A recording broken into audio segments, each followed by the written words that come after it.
This is a continuation of my journey through the Kurdish autonomous region of Iraq. If you caught my last episode, you would see that I was in Duhok. Please watch if you haven't already.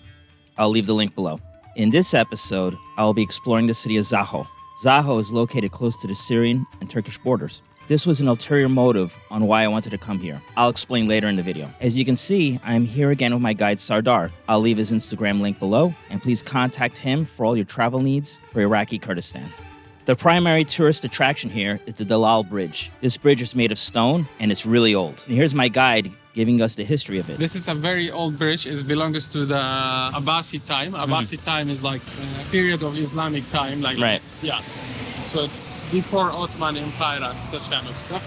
So it's a quite old bridge. And it's renovated recently, and it was already in a good shape, but it's renovated as well. So now it's all these tourists right now here, they have come from Baghdad or the south of Iraq, middle and south of Iraq. So today is Eid, so there's even more people than usual, yeah. Unusual, they said, yeah. So and if just to show everyone at home, if you are in the mood for some ice cream, this is the street to get it. I mean, there's like 1, 2, 3, 4. It's written baklava. Yeah. And, it's already streets, restaurants. Yeah. It's kind of touristy here. I like it. Here's a better view of the bridge. It is nice.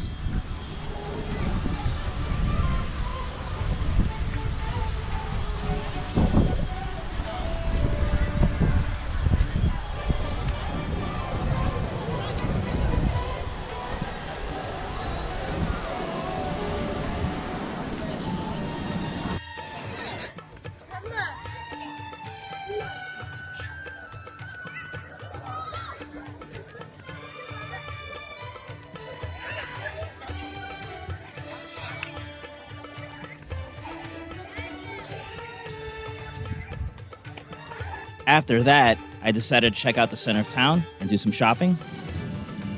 All right, here we are in the middle of Zakho. And this is like the village center, and it's a park here. The city is not as touristy as Duhok or Erbil, but it's still a cool place to visit.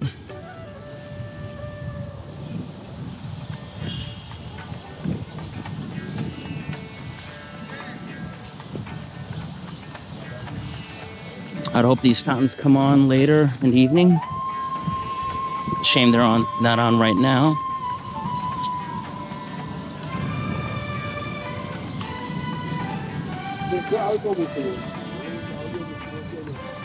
As you can see, there's no shortage of places to eat.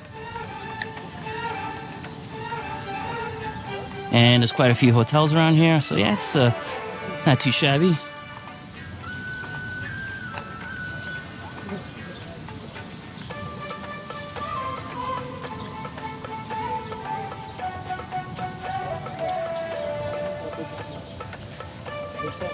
Another point I can't stress enough, the friendliness of the people here has, again, been overwhelming.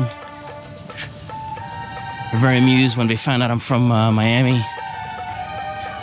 Tend to bring up, shows like movies like Scarface, shows like Miami Vice.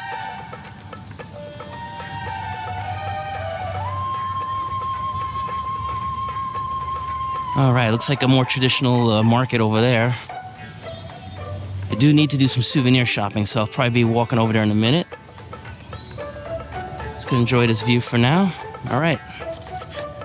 We are on kind of like one of the central markets here. Hello, how are you? Hello from America.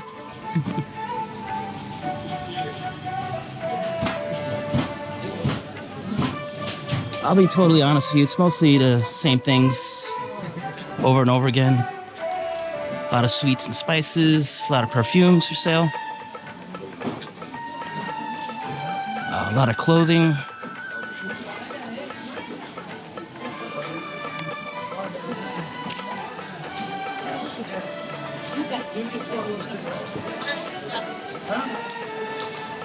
Wow, this place is bigger than I thought.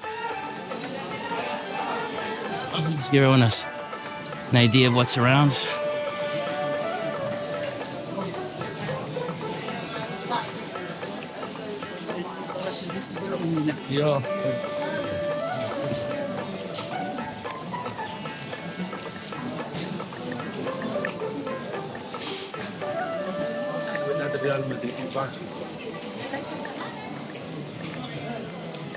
Well, if I need some t-shirts, now I know where to go.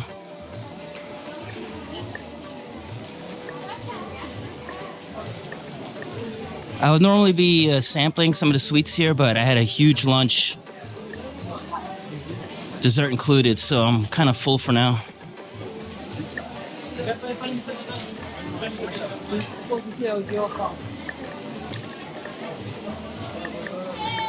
The next day, I wanted to see the Sharanish Waterfalls. These waterfalls are a day trip away from Zakho, so I had my whole day blocked out for this. All right, here we are driving through Zakho on our way to the waterfalls. Can't wait to see them.